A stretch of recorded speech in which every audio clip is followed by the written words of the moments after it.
Thank you, Prashant. It was very encouraging, and really we need to look forward to going ahead and working very seriously in this industry. And I thank everybody. And now we can open the house. If anybody has questions, they can ask the question and we can.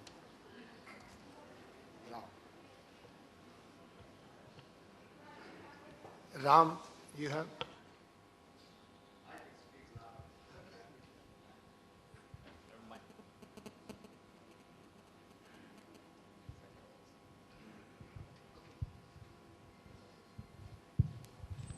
Reena, the question is for you. You heard of recently there was an air crash in San Francisco. It was ruled as pilot error. And the analysts spoke about the Korean culture where the senior pilot who was supposed to give the instruction, the junior pilot, didn't have the courage to ask him, thus complicating the entire process. What cultural role in India in management plays when the employees are afraid to ask the owners or the bosses or even make recommendations? I see most of your studies are based on American studies. It's a very different culture altogether. Being born in India and brought up in the United States, I can relate to both sides. Even David Birnbaum this morning mentioned that it doesn't escalate up to the top, thus creating inefficiencies in the entire process. How do you encourage the senior management to get off their ego horses and ask for suggestions? How do you implement that?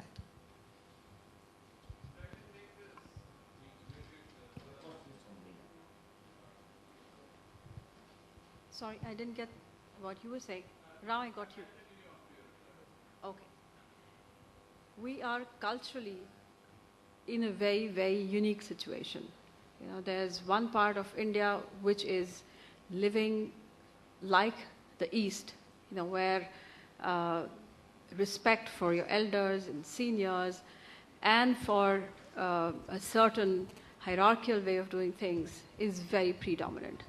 On the other hand, thanks to the opening up and thanks to the technology and thanks to very large MNCs coming to the country, there is a fair amount of awareness and awareness to change and be a little more like the Western world where people do stand up and speak their mind. But in my experience, yes, I did mention some of the statistics which were picked up from companies which are in America, but most of those statistics were to do with certain numbers that we were citing from a point of view of impact of human capital and to look at human capital as investment or cost. However, from a cultural perspective, I do feel we have a long way to go if I were to look at industries which are very, very people intensive, where we are still caught in the mesh of following a very top-down hierarchical structure. What is important to understand for organizations now is what will work well is when the promoter stops being the manager. When the people who own the company employ professionals to run the company, and these professionals in turn will employ other professionals to run the company. And each person will be measured for what he's doing and what he's delivering, instead of falling in line with what is one thought process and maybe that of the promoter which runs down the hierarchy. So I think for Indian organizations, building a company, bringing it to a point where you can actually employ very good professionals who will find the challenge to come and work for you, and really viewing the whole thing from the top, giving the right guidance, ensuring that people are delivering to what they stand for, is going to be the way forward for Indian organizations if they are looking at more participative role that the employees can play. As for people wanting to make suggestions and wanting to participate, we've seen there is quite an opening up, and I did mention that it is for us to learn and adapt to people and understand that the flow has to be both ways. You cannot just have a top-down flow. And we've seen that in organizations, there are forums, there are not just managers who come and meet and tell them what's happening about the business, but have taken feedback, have created committees to improve efficiency, to work on even areas like how do we pay you better, how do we compensate you better, what kind of an incentive plan should we create for people that would make you do things better. So there is a drift from the traditionalism, and I think we're learning from both sides. I think it's good to follow the East for a certain amount of cultural benefits that are very inherent to us. However, I think it's very important to also look at what has worked in the West and try and see if we can adapt that to our work situation. Thank you.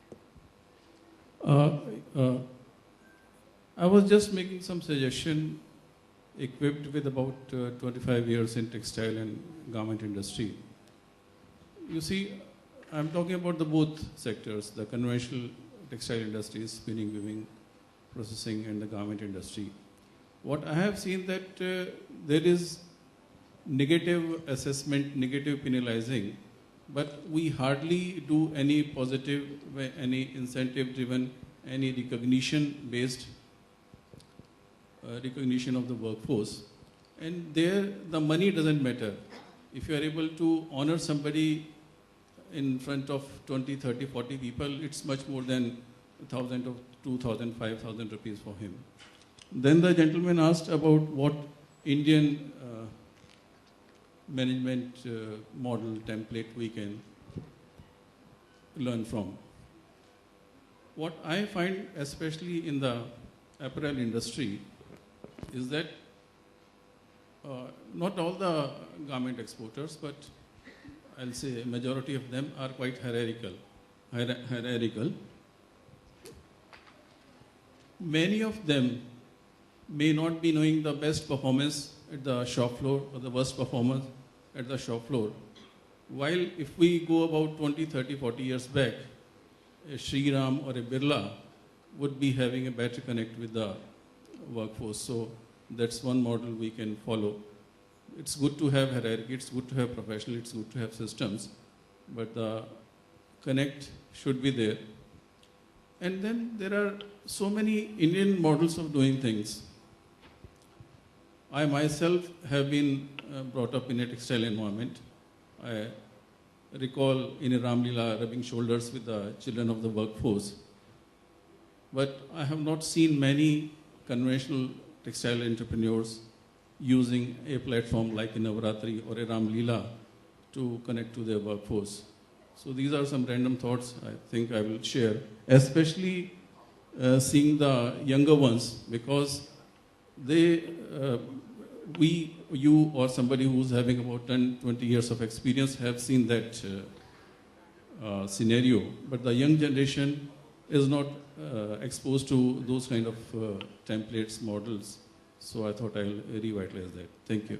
Thank you, sir. You know, there's a big change coming in. The new generation has already entered the industry. There was industry change has come in. Sudden, there was a time when we need to not need to go for business. Business was coming in your lap, okay? Today the times have changed and you need to go and grab the business, and the next generation is very aggressive.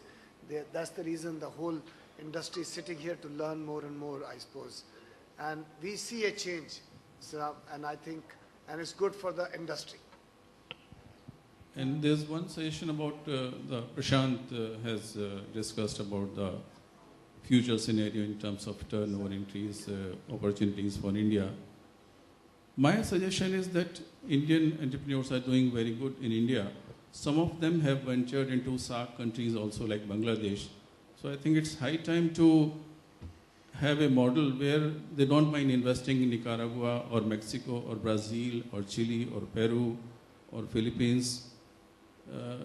because you need not put all your eggs in one basket. Every market has its relative merits and demerits. And I think many Indian exporters have the capability, have the system to venture out. So I think that's one template they can consider. Thank you, sir. My, We're short of time. yes. There's a next. Yeah. I have a question to ask to Mr. Prashant. Okay, very short one. Yeah, very short, yes.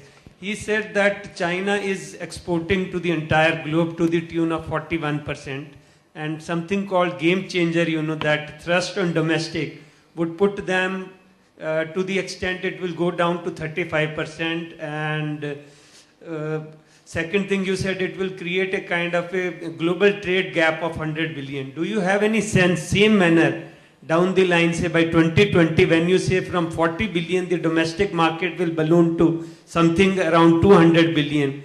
What would be the case like the ratio between exports to domestic? Thank you. See, as the change is already happening, so if you talk about 2020 or 2025, it's just the benchmarks that you set. The change will be, you can proportionately do a lot of things, but because the change has already happened, whatever the figures will be there for 2020, maybe you can say 30% less than what it is there today. So in 2025, so the change is already happening. So this trend is something which is already happening. So you can always predict that by 2020 this change is almost halfway through, and then you will move to 2025 where the kind of changes we are saying would have happened.